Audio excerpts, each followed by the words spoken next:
Se va a ubicar por favor en Mateo capítulo 6. Vamos a leer desde el verso 9 hasta el verso 13. Vamos a empezar un estudio breve acerca del Padre Nuestro y lo vamos a titular: Vosotros pues oraréis así. Vosotros pues oraréis así: Padre nuestro que estás en los cielos, santificado sea tu nombre, venga tu reino, hágase tu voluntad, como en el cielo, así también en la tierra. El pan nuestro de cada día, dánoslo hoy, y perdona nuestras deudas, como también nosotros perdonamos a nuestros deudores. Y no nos metas en tentación, mas líbranos del mal, porque tuyo es el reino, y el poder, y la gloria, por todos los siglos. Amén. No sé si en algún momento usted, cuando está orando, uno dice: ¿qué más digo? Como que se le acaba el argumento. O usted dice: ¿qué pidiera? ¿O qué necesito? O de pronto llegamos a la oración cargados de motivos, de dificultades, de problemas, de necesidades. Y entonces la oración empieza a fluir con base en esas necesidades que tenemos. Y al instante, cuando iniciamos, nos conectamos con el Señor con ese tipo de necesidades. A Salomón se le dijo: pide lo que quieras, que yo te lo daré, le dijo Dios. En ese momento Salomón pidió sabiduría e inteligencia para guiar el pueblo. Pero yo me encuentro aquí con un momento en donde los discípulos del Señor le hacen una petición al Señor. Eso está en Lucas 11, del verso 2 al verso 4. Ellos le dicen al Señor: enséñanos a orar. Es un texto paralelo al de Mateo 6, pero ellos le dicen: enséñanos a orar, enséñanos a comunicarnos con el Padre, enséñanos cómo debemos pedir, dinos qué es lo esencial en esta comunicación. Jesús llega en un momento difícil del pueblo. Él llega en el momento de la degradación del culto. Ningún otro pueblo como el pueblo judío había tenido tanto favor de parte de Dios como ellos. A ellos le fueron dadas las promesas, los patriarcas, y tenían todos los privilegios. Pero ellos, uno supondría que debían saber cómo adorar a Dios, cómo orar. Pero al igual que todos los demás aspectos de la vida del pueblo, se habían degradado. Su vida religiosa había entrado en un declive. Su oración había sido corrompida, pervertida por la tradición rabínica. Así que en su mayoría los judíos estaban totalmente confundidos en cuanto a la forma, la manera correcta de orar. El teólogo William Barclay dijo y señaló que con los años la oración del pueblo se había cargado de defectos en su expresión. Defectos que él menciona, y uno de ellos es que a esa oración que el pueblo hacía le faltaba esencia y se había vuelto una oración rutinaria. Habían caído en la rutina, en la falta de esencia. Esas oraciones podían hacerse casi que sin pensar, sin prestar atención. Decían y repetían oraciones, era simplemente un ejercicio religioso, rutinario, y se practicaba de forma, en muchas ocasiones, hasta inconsciente. Un judío repetía la Shema por la mañana y por la tarde, pero ya lo hacían de forma rutinaria, rutina que todo ser humano puede caer en algún momento. Y casi que usted y yo podemos caer en eso al perder la conciencia y la esencia de las cosas. Lo segundo en lo que cayeron los judíos fue en oraciones prescritas. Es decir, ellos tenían ya oraciones para todo. Tenían oraciones para la lluvia, la luna nueva, los viajes, las buenas noticias, las malas noticias. Y entonces cuando venía una buena noticia, ellos sacaban la oración número 25 y la leían. Y una oración para dar gracias, sacaban la otra oración y la leían. Y eso se volvió una rutina. Se limitaban a las ocasiones y tiempos específicos, sin ninguna relación ni ningún deseo verdadero. No había pasión en esa oración. Lea conmigo el versículo 5 del capítulo 6. Y cuando ores, no seas como los hipócritas, porque ellos aman el orar de pie en las sinagogas y en las esquinas de las calles para ser vistos por los hombres. De cierto digo que ya tienen su recompensa. Su liturgia se hacía únicamente para ser ¿qué? Vistos.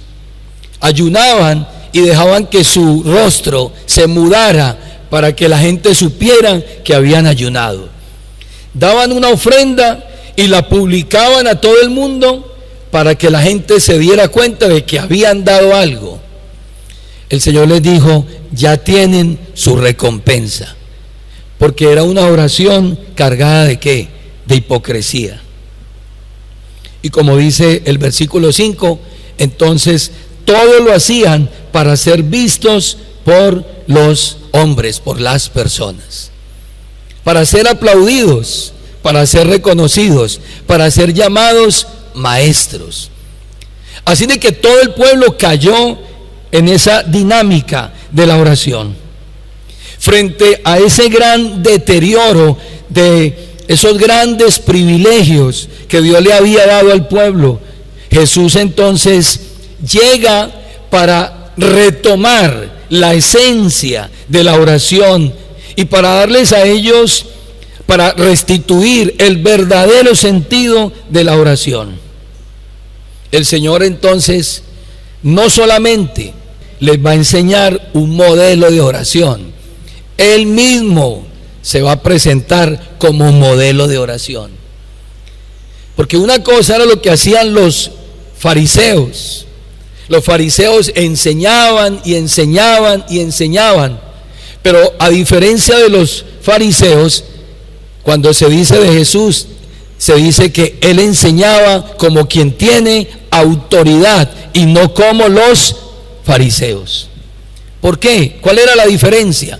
Era que los fariseos decían, pero no hacían. Pero Jesús primero comenzó a hacer y después a enseñar. Y con su vida les mostró a sus discípulos que no solamente debían aprender una oración y la esencia de la oración, sino que Él mismo se mostró como modelo a seguir de oración. Miremos varias ocasiones en las que Jesús oró. Jesús oró en su bautismo. Cuando Él empieza su ministerio, Él ora. Allí en Lucas capítulo 3, el verso 21 y 22, dice, aconteció que cuando todo el pueblo se bautizaba, Jesús también fue bautizado, y mientras Él oraba, el cielo se abrió. El Espíritu Santo descendió sobre Él en forma corporal, como de paloma, y vino una voz del cielo que decía, tú eres mi Hijo amado, en ti me he complacido. ¿Cómo comienza el ministerio de Jesús? Con oración. Sale del bautismo y se va al desierto, 40 días, 40 noches. y está allí siendo tentado por el enemigo, y allí está en búsqueda, en oración, en ayuno. Avanza su ministerio, y en el momento en que él va a armar un equipo de trabajo para cumplir el propósito y dejar hombres que sigan la labor después de su partida, lo que hace es orar para escoger a esos apóstoles. En Lucas capítulo 6, el versículo 12 y 13, dice que Jesús, en esos días Jesús se fue al monte a orar y pasó toda la noche en oración a Dios. Y cuando se hizo de día, llamó a sus discípulos y escogió 12 de ellos, a los que también llamó apóstoles. Hágase una pregunta en esta mañana. ¿Usted piensa que Jesús no conocía quiénes eran los que finalmente iban a participar de ese ministerio? ¿Usted no considera que Jesús conocía el corazón de esos que estaban a su alrededor? Y Él tenía el conocimiento pleno, porque Él es Dios, y Él sabía quiénes eran. Pero para darnos ejemplo y mostrar la dependencia del Padre, dice que pasó toda la noche orando, y después de que terminó al día, descendió y escogió a esos hombres que iban a ser sus apóstoles, mostrando con eso su dependencia del Padre. Pero también oró cuando sus discípulos se sintieron tentados y atacados por el enemigo. En Lucas 22, 31 y 32 dice que él oró por Simón Pedro y le dijo a Simón: Simón, Simón, mira que Satanás los ha reclamado o pedido a ustedes para zarandearos como a trigo. Pero yo, dijo Jesús, yo he rogado por ti para que tu fe no falle. Está orando por quién? Esos discípulos, esos apóstoles. Una oración de intercesión por sus discípulos. La más grande oración de intercesión la hizo en San Juan capítulo 17. Todo ese capítulo es una oración donde está incluido usted, y estoy incluido yo también en esa oración.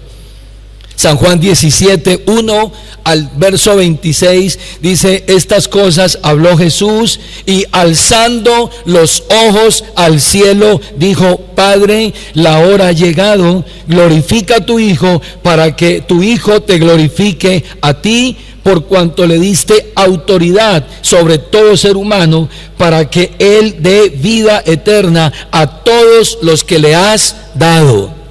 Oración sumo sacerdotal por nosotros. Un ruego que decía: no te pido que los quites del mundo, sino que los guardes del mal.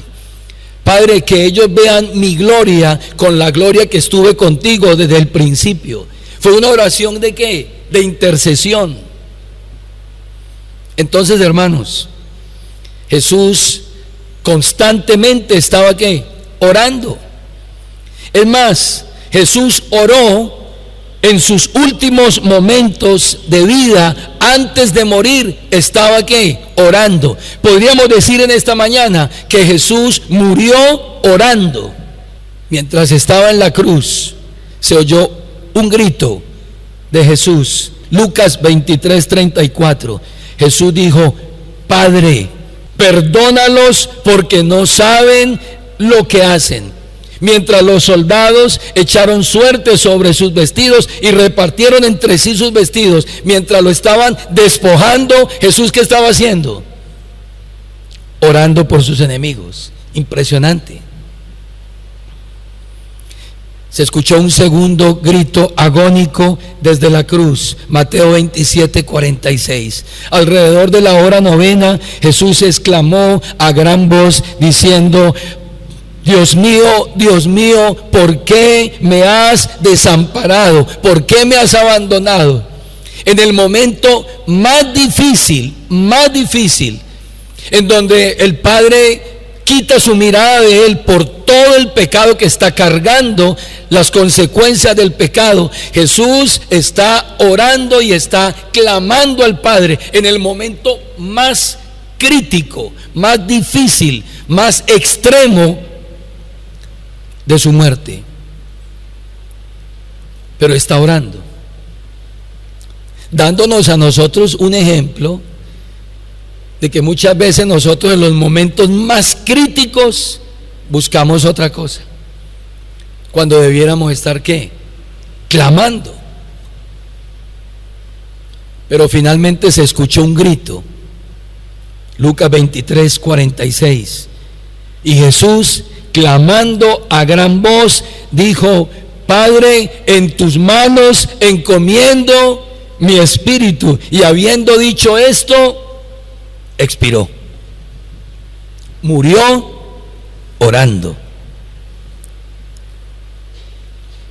Preguntémonos en esta mañana si el Señor, quien vivió una vida completa de oración, podrá enseñarnos en esta mañana a orar. ¿Ustedes qué dicen? Claro. Entonces note usted que ese Padre Nuestro no es simplemente un mensaje que usted escuchó o ha escuchado o escucharon los discípulos de un maestro en una teoría vacía, sino que está respaldada por una vida de ¿qué? De oración. Les voy a enseñar cómo es que ustedes deben pedir. La oración que Jesús enseñó a sus discípulos fue entonces denominada por algunos teólogos de la historia de muchas maneras. Algunos la han llamado el Padre Nuestro. Pero por ejemplo, Tertuliano, año 160, dijo que esa oración era un breve compendio del Evangelio. Ahí está plasmado el Evangelio en esa oración. Martín Lutero la llamó el Padre Nuestro y dijo de esta oración que era la mejor de todas las oraciones porque proviene de Cristo y contiene absolutamente todo lo que usted necesita hoy. Esa oración enmarca todo lo que usted necesita hoy para una vida triunfante. Y Juan Calvino, en su Institución de la Religión, dijo que esa oración es la oración modelo o la norma de la oración. Es el parámetro correcto que hace que usted y yo establezcamos qué es lo correcto y qué es lo que nosotros debemos decir cuando nos dirigimos a Dios. ¿Qué dice esta oración entonces? ¿Qué es lo que nosotros se nos dice hoy para ser efectivos en la oración? Lo primero es que esta oración no se trata de usted, no se trata de mí. Esta oración no tiene que ver con nosotros. Esta oración tiene que ver con Dios el Padre. Y esta oración está dividida en varias partes. Número 1, Padre nuestro que estás en los cielos, primera parte. La segunda parte dice: santificado sea tu nombre, venga tu reino, sea hecha tu voluntad, como en el cielo, así también en la tierra. La tercera parte de esa oración dice: danos hoy nuestro pan cotidiano o pan de cada día. Y perdónanos nuestras deudas, como también nosotros perdonamos a nuestros deudores, y no nos metas en tentación, mas líbranos del mal. La cuarta parte dice: porque tuyo es el reino y el poder y la gloria por todos los siglos. Y la quinta parte dice: amén, así será. Vamos a contemplar cada una de esas partes. Ubíquese allí en Mateo capítulo 6, en el versículo 9. Vosotros pues oraréis así. Es como cuando usted está aprendiendo algo, a conducir, a pintar, y su maestro le dice: haga lo que yo le diga. Estaba hablando con alguien para una asesoría, para una visa, y esas personas le dicen a usted: vea, no diga esto. No, pero es que yo tengo estos documentos y tengo estas cartas. No, esas cartas no las necesito. Usted lo que tiene que decir es esto y esto y esto.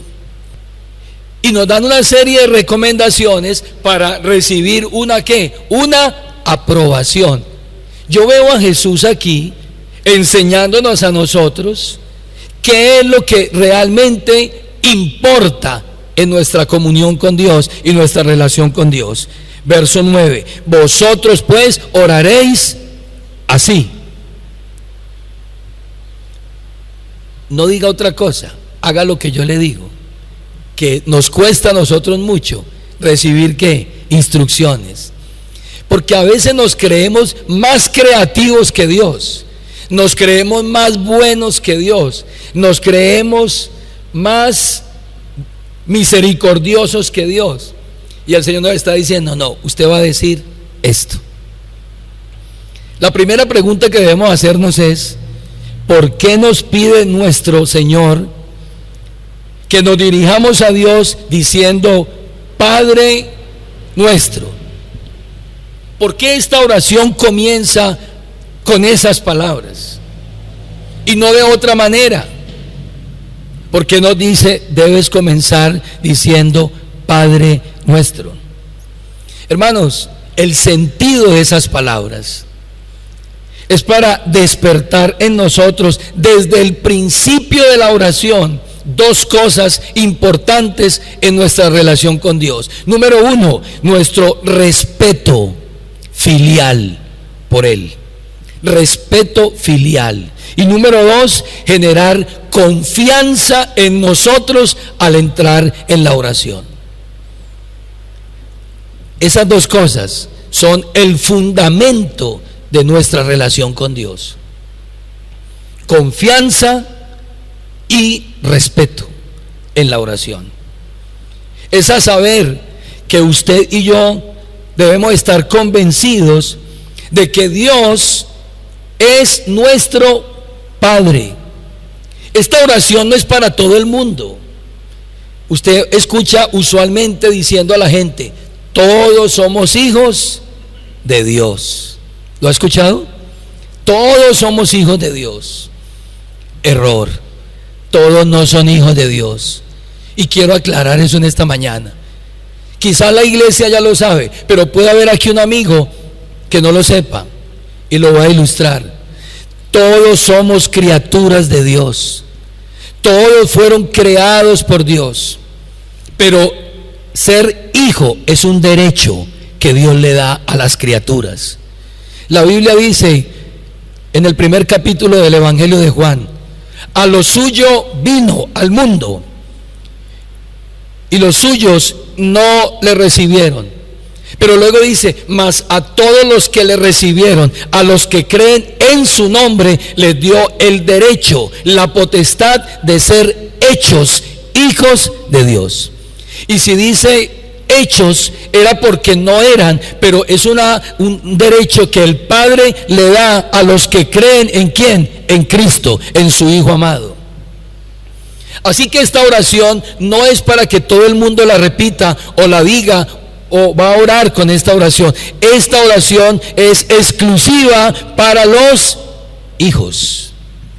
Y Jesús entonces va a enseñarles esta oración a ellos para que ellos tengan claro que a través de su obra, su sacrificio, su muerte, sepultura y resurrección, ellos van a dejar de ser criaturas, advenedizos, extraños, y van a pasar a ser hijos por adopción del Padre. Efesios capítulo 1, el verso 4 y el verso 5. Pablo le enseña a la iglesia de Éfeso lo que nosotros éramos y lo que somos ahora.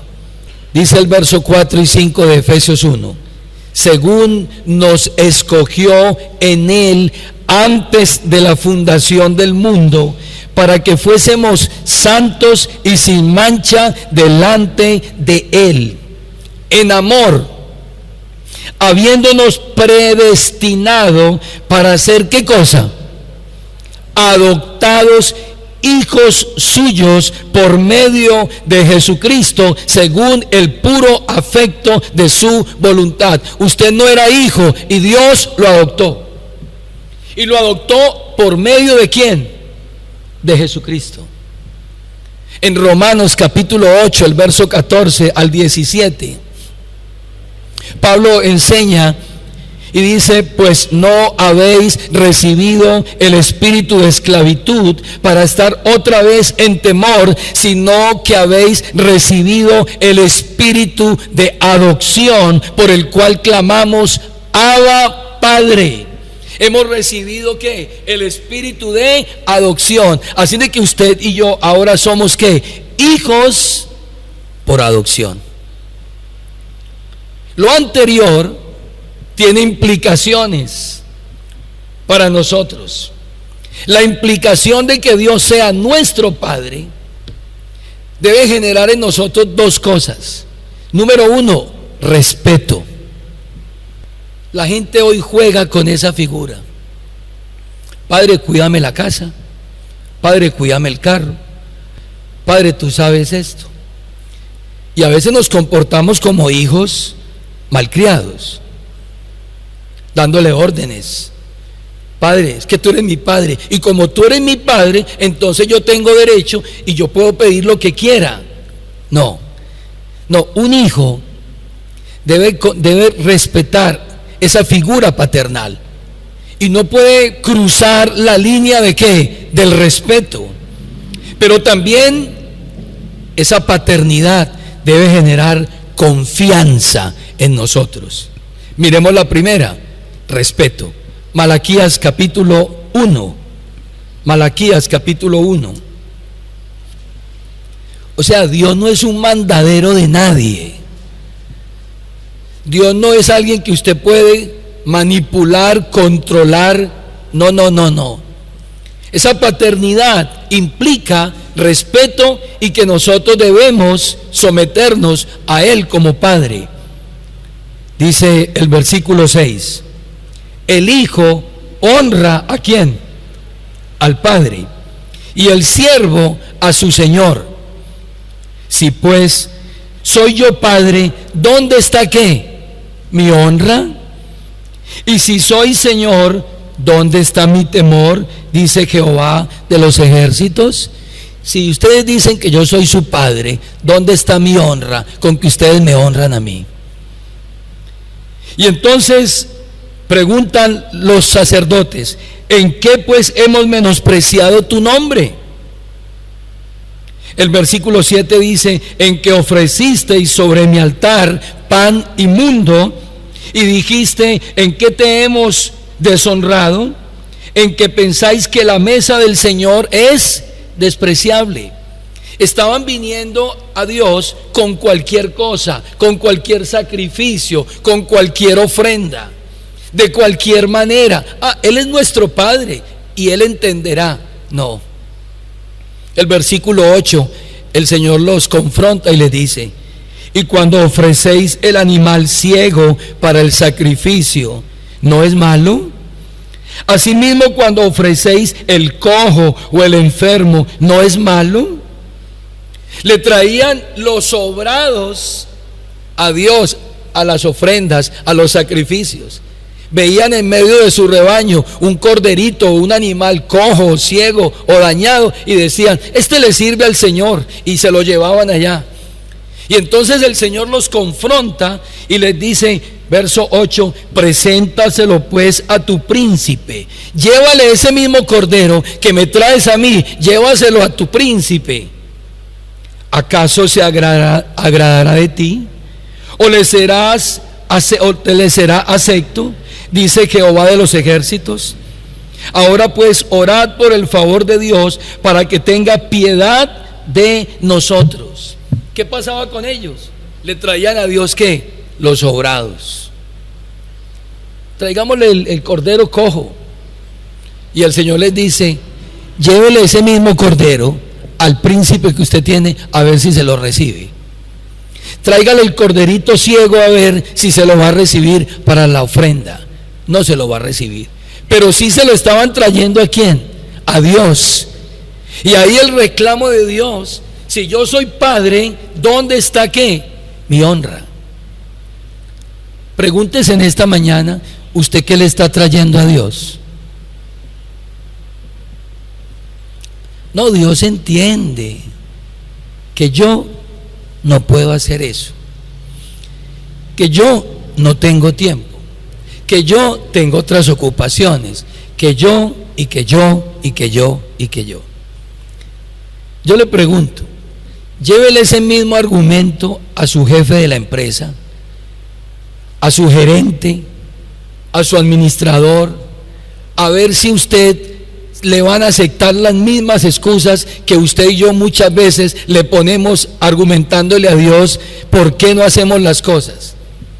Porque en muchas ocasiones cumplimos responsablemente nuestros compromisos, nuestras deudas, todo lo que nosotros necesitamos hacer secularmente, pero muchas veces cuando se trata de la obra del Señor,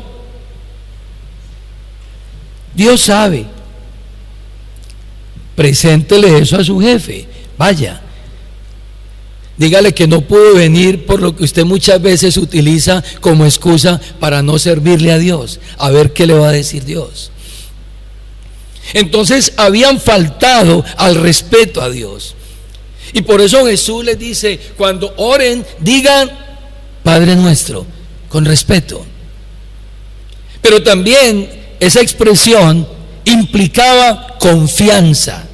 Váyase a Lucas capítulo 11. El Señor en el versículo 11 al verso 13, al decirles a ellos que van a tener a Dios por Padre, es para darles la confianza. Confianza. Dice el verso 11 del capítulo 11 de Lucas: ¿qué padre de vosotros, si su hijo le pide qué? Pan, ¿le dará una piedra? ¿O si pescado, en lugar de pescado, le dará una serpiente? ¿O si le pide un huevo, le dará un escorpión? ¿Qué padre? A ver, levante la mano, que su hijo le pida un pedazo de pan o le pida un pescado y usted le trae una tarántula para que se la coma, o una serpiente. ¿Acaso no es verdad que en muchas ocasiones nosotros nos sacamos el bocado de la boca para dárselo a nuestros hijos? Y muchas veces dejamos de tener nosotros cosas para el beneficio de ellos, y que en muchas ocasiones el esfuerzo es para canalizarlo a ellos porque queremos que ellos estén mejor, en muchas ocasiones hasta mejor vestidos que nosotros. Y entonces el Señor pregunta aquí en el versículo 13: pues si vosotros, siendo malos, sabéis dar buenas dádivas a vuestros hijos, ¿cuánto más vuestro Padre Celestial dará el Espíritu Santo a los que se lo pidan? Si ustedes, siendo malos, saben hacer cosas buenas, ¿cuánto más yo haré cosas grandes por ustedes? Les daré el Espíritu Santo, que es el que los va a guiar, el que los va a fortalecer, el que va a hacer todo en la vida de ustedes.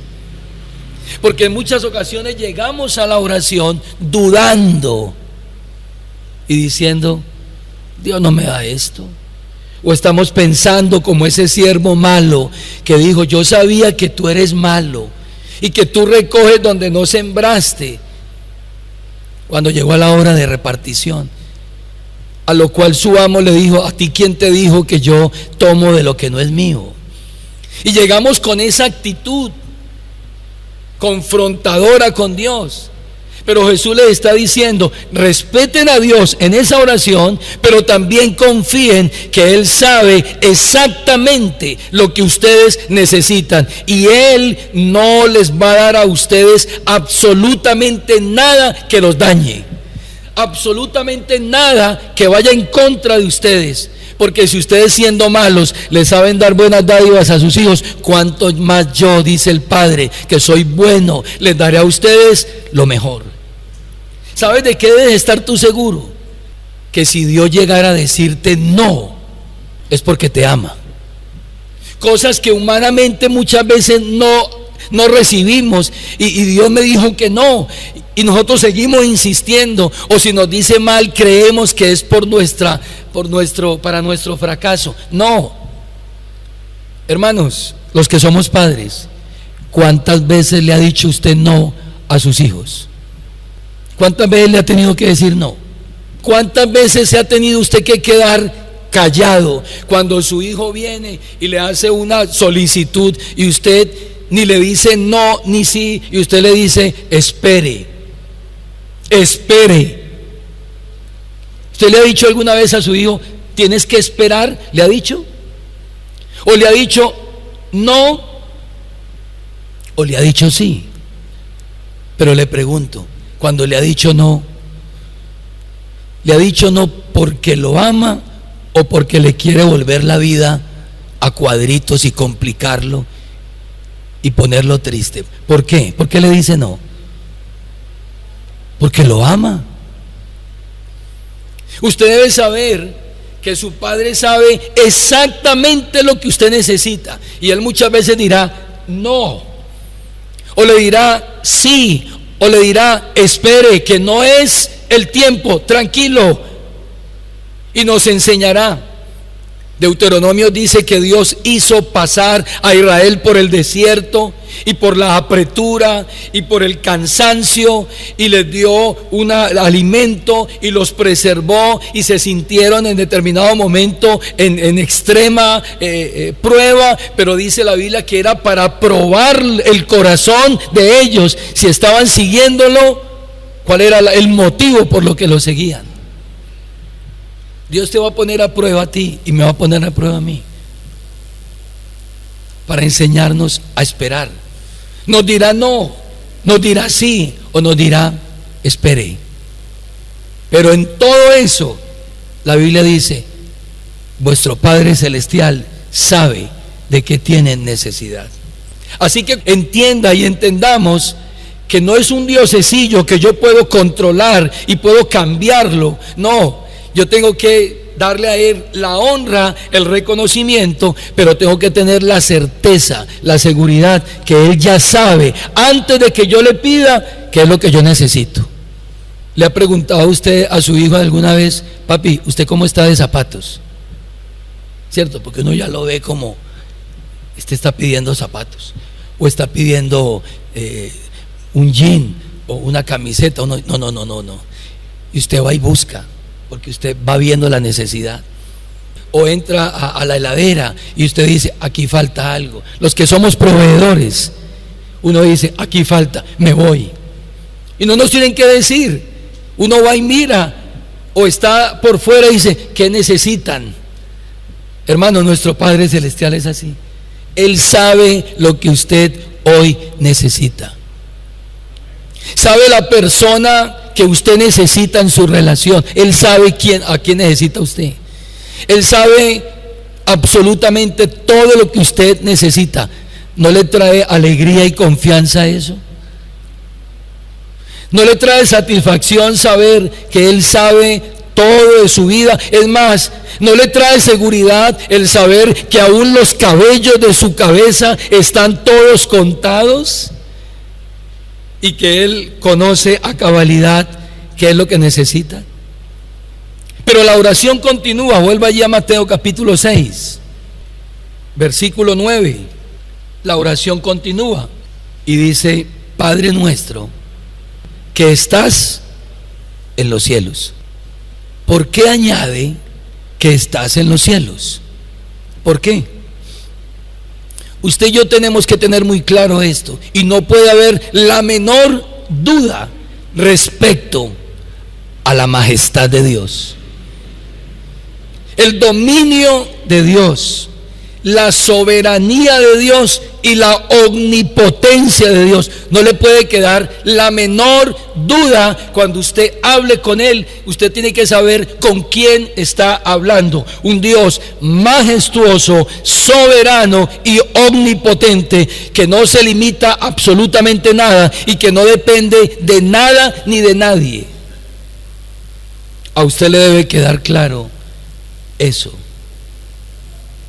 usted y yo no podemos caer en la actitud necia que Santiago escribe en su carta y que Santiago descalifica cuando escribe su carta, Santiago, en el capítulo 4, en el verso 13 de la carta de Santiago. ¿Qué dice ese texto? Hay una exhortación. Dice el texto: vamos ahora los que decís, hoy y mañana iremos a tal ciudad y estaremos allá un año y comercializaremos o traficaremos y ganaremos. ¿A cuántos ha escuchado usted haciendo planes? Voy a ir a tal ciudad, voy a hacer este negocio, me va a llegar esta plata, con esta plata voy a hacer esto, luego voy a hacer lo otro, y lo otro, y lo otro, cuando no sabéis qué será mañana. Cuando no sabéis que tu vida es como neblina, que cuando sale el sol se desvanece como nada. Cuando olvidas que tu vida y mi vida es como la flor de la mañana, que sale en la mañana, el viento la azota en la tarde y por la tarde ya no hay lugar ni rastro de esa pequeña flor. Cuando se te olvida que tu vida y mi vida es como un pensamiento, como la sombra que pasa, que somos tan temporales, tan frágiles, que nosotros no podemos hacer cuentas ni planes con el mañana, y caemos en esa actitud que él está descalificando aquí. Y entonces Santiago dice: en lugar de lo cual debieran decir, si el Señor quiere, viviremos y haremos esto o aquello. Lea el verso 16 del capítulo 4. Pero ahora os jactáis en vuestras soberbias. Cuando usted y yo hablamos así, ¿sabe qué estamos haciendo? Estamos haciendo exactamente lo mismo que hizo un ser despreciable que la Biblia ni siquiera nombra por el nombre, sino por calificativos. ¿Usted sabía que la Biblia no habla del nombre de Satanás? Satanás significa el que se opone. Diablo tampoco es el nombre de él. La Biblia ni lo nombra. ¿Y sabe cuál fue el pecado de ese ser despreciable que finalmente terminará en el lago que arde con fuego y azufre con todos sus seguidores? ¿Sabe cuál fue el pecado de él? Soberbia y orgullo. Y cuando el ser humano empieza a hacer cuentas, se está identificando con ese ser y dice: pero ahora os jactáis en vuestras soberbias. Toda jactancia semejante es mala, y al que sabe hacer lo bueno y no lo hace, le es que está pecando. Entonces yo voy a hacer esto y aquello y aquello y aquello, cuando debiera decir: si el Señor me permite, vamos a hacerlo. Si el Señor quiere, lo vamos a hacer.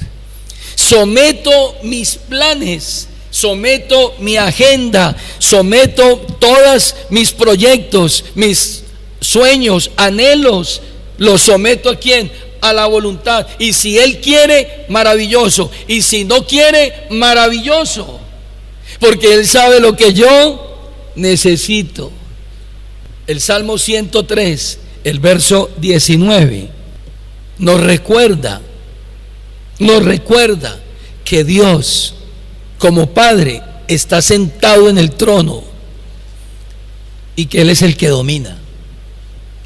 Y por eso Jesús le dice a sus discípulos: cuando oren, recuerden que ustedes están en la tierra y Él está sentado ¿dónde? En el trono. Salmo 103, 19, léalo. Jehová estableció en los cielos su trono y su reino domina sobre todo, incluidas tus decisiones, incluidas tus proyectos. Él domina eso. Y tú puedes hacer planes y planes y planes, y la Biblia dice que el hombre hace planes, pero de Jehová es la última palabra. ¿Cuántos han hecho planes aquí de viajes y se les ha frustrado? ¿Cuántos llamaron a un amigo y le dijeron, el lunes nos vemos a las 12 del mediodía, y terminó usted hospitalizado? Usted estaba haciendo unos planes con un dinero y finalmente ese dinero no llegó y el que le prometió no le cumplió. ¿Cuánto nos ha pasado eso? Hermano, nosotros no tenemos control de absolutamente de nada. Lea Daniel capítulo 4, el verso 24. Por allá hubo un rey soberbio, no caminaba, levitaba. Y hoy hay gente que no camina, levita y creen tener el control de todo.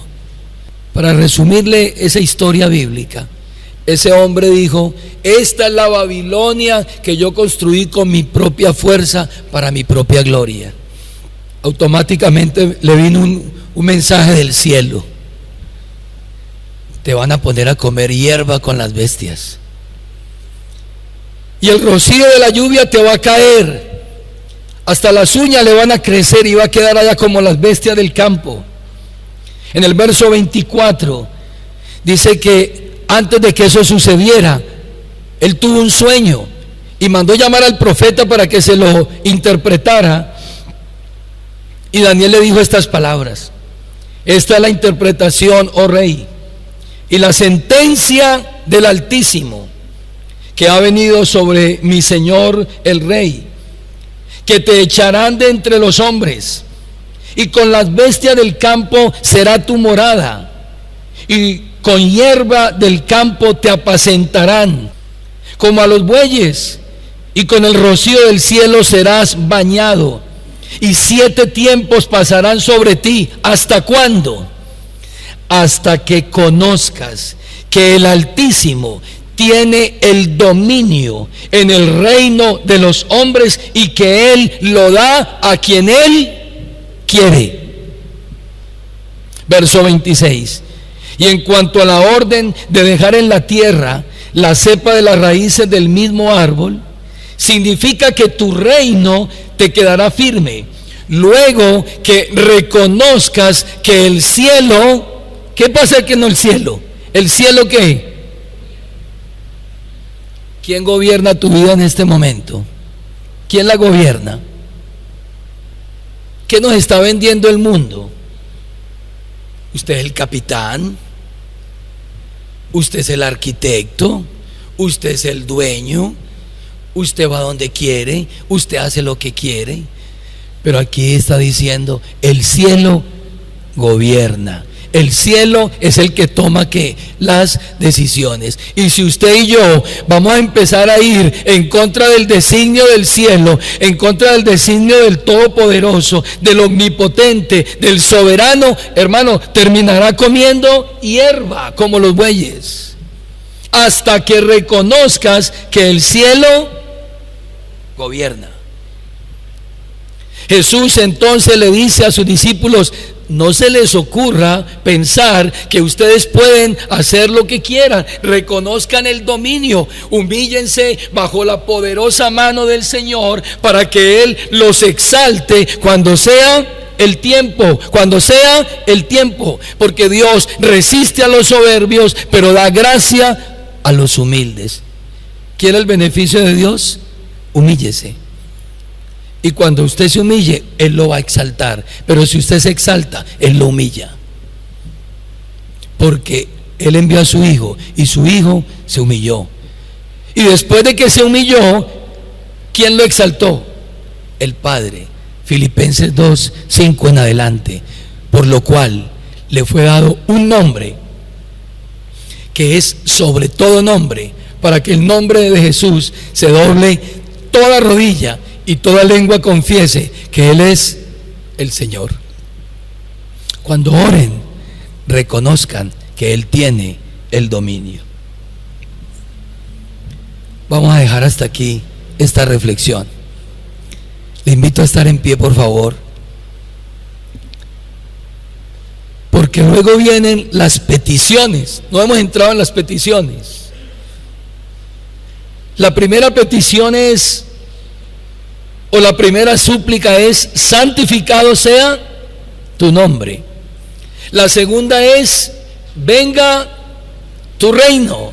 Y la tercera: sea hecha tu voluntad, como se hace en el cielo, se haga en la tierra. 3 peticiones que vamos a ver la próxima oportunidad. Pregúntate en esta mañana, cuando entras a hablar con Dios, en la mañana o en la tarde o en la noche, ¿sientes la paternidad de Dios? ¿La confianza? ¿La seguridad? ¿Reconoces que lo que te está pasando en este momento y por lo que estás viviendo, y en muchas ocasiones el tratamiento que Él nos da, es porque nos ama? ¿Has ignorado que Él está buscando es tu beneficio y que hará cualquier cosa y utilizará cualquier circunstancia para que tú te parezcas cada vez más a Cristo? Impresionante. Si lo has entendido, vas a adorar al Padre en esta hora. Y una última pregunta: ¿estás dispuesto a someterte a esa soberanía, dominio y omnipotencia de Dios y decirle a Dios: Señor, lo que tú quieras está bien, lo que tú quieras, tú sabes mejor que yo lo que me conviene? Oremos en esta mañana. Padre, tú eres bueno, nos amas tanto que entregaste a tu Hijo unigénito, a tu único, al que amas, lo entregaste por nosotros. Es un amor incomprensible. De tal manera amó Dios al mundo, que entregó a su Hijo unigénito, para que todo aquel que en Él crea no se pierda.